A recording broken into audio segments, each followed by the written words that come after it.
Hello નમસ્કાર વિદ્યાર્થી મિત્રો, નમસ્કાર. હું બધા વિદ્યાર્થી મિત્રોનું સ્વાગત કરું છું જે આપણી ચેનલ પર આવ્યા છે, જે પહેલી વાર ચેનલ પર આવ્યા, ચેનલને સબસ્ક્રાઇબ કરી દેજો, બેલ નોટિફિકેશન હિટ કરી દેજો, જેથી જે વિડીયો આપણે અપલોડ કરીએ તે તમને ઝડપથી મળી શકે છે.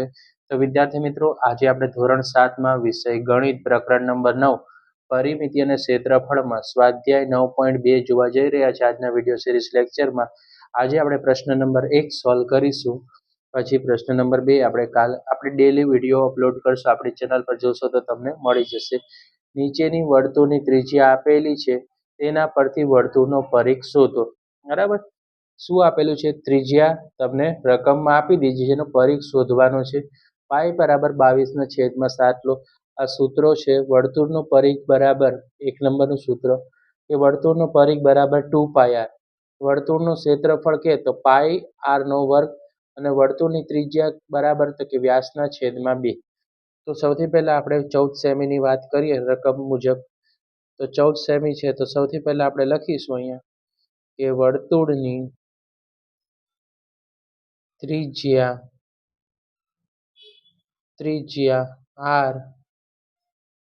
r એટલે રેડિયસ. ત્રિજ્યાને ઇંગ્લિશમાં શું કહેવાય? r એટલે રેડિયસ વડે દર્શાવે છે. r કેટલું છે? 14 સેમી છે. વર્તુળનો પરિઘ કેટલો? તો કે 2πr. 2πr 2 ગુણ્યા 2 ના 2 પાઈની કિંમત કેટલી છે? 22/7. અને ત્રિજ્યા કેટલી છે? 14. તો વિદ્યાર્થી મિત્રો, હવે ખબર પડી ગઈ. 2 ના 2 પાઈની કિંમત 22/7 લેવાની. ત્રિજ્યા r બરાબર કેટલી છે? 14 છે. તો શું કરશું વિદ્યાર્થી મિત્રો આપણે? તો કે 7 ના ઘડે 7 દુ કેટલા થઈ જશે? 14. ઓકે, 7 દુ 14. તો અહીંયા જોશો 22 દુ 44. 44 દેખાણા? 44 ગુણ્યા 2 કરો તો જવાબ શું મળી જાય? તો કે 88 મળી જશે વિદ્યાર્થી મિત્રો. તો જવાબ શું આવ્યો? 88 સેમી આવી ગયો. રાઈટ. જો 22 દુ 44, 44 દુ 88. તો આપણો રાઈટ છે આન્સર શું આવ્યો? 88 સેમી. આપણે સેમી લખવું જરૂરી છે. રાઈટ. બરાબર. છેદ ઉડાવતા આવડે તો ઉડાડવાનો, ના આવડે તો ગુણાકાર અને ભાગાકાર કરીને કરી નાખવાનું. 28 મીમી. તો આનું પણ સોલ્યુશન એ જ રીતે કે વર્તુળની ત્રિજ્યા r એટલે કે રેડિયસ તો કેટલી છે? 28 મીમી. વર્તુળની ત્રિજ્યા r બરાબર 28 મીમી. વર્તુળના પરિઘનું સૂત્ર શું થાય વિદ્યાર્થી મિત્રો? તો કે 2πr. 2 ના 2 પાઈની કિંમત કેટલી? 22/7. ત્રિજ્યા r કેટલી છે? r આપી દીધી છે 28. તો બરાબર 7 ચોકુ કેટલા થઈ જશે? 28. અહીંયા 4 લખ્યા તો શું આવ્યું? 22 દુ 44. 44 ગુણ્યા 4 કરો તો 44 ને 44 98 અને બીજા 44 ગુણ્યા 4. બરાબર. 4 ચોકુ 16 વધી પડી. 16 ને કેટલા? 17.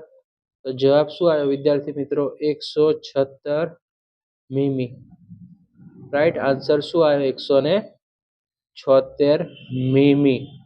હવે 21 સેમી છે. તો વિદ્યાર્થી મિત્રો, સૂત્ર આવડવું જોઈએ કે વર્તુળની ત્રિજ્યા r બરાબર 21 સેમી.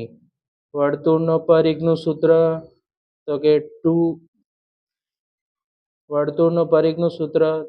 2π. શું થશે? r. 2πr. 2 ના 2 લખશું. પાઈની કિંમત તો કે 22/7. પાઈની કિંમત કેટલી લખવાની? તમને રકમમાં જ કીધું છે કે પાઈ 22/7 લેવાની. અને r એટલે કે રકમમાં આપી છે ત્રિજ્યા 21. તો 7 તેરી કેટલા થઈ જશે? 21. તો 22 દુ 44. 44 ગુણ્યા 3 કરો તો કેટલા થઈ જાય? 22 દુ 44. 44 ગુણ્યા 3 કરો તો 132 સેમી થઈ જાય. રાઈટ. પ્રશ્ન નંબર 1 હતો તે આપણે આજે સોલ્વ કર્યો. બરાબર. પ્રશ્ન નંબર 2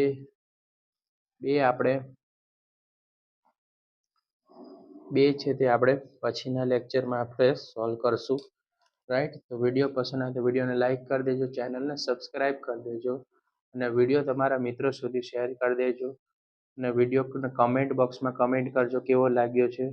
રાઈટ, તમારા સૂત્ર છે તેનો સ્ક્રીનશોટ પાડી લેવાનો છે. સૂત્ર આવડશે તો દાખલા આવડશે અને પ્રેક્ટિસ કરવી પડશે આ દાખલામાં, બરાબર. પ્રેક્ટિસ વગર ગણિત તમને આવડે નહીં, તો આવા દાખલા માટે પ્રેક્ટિસ કરતા રહેજો વિદ્યાર્થી મિત્રો. Right, thanks for watching.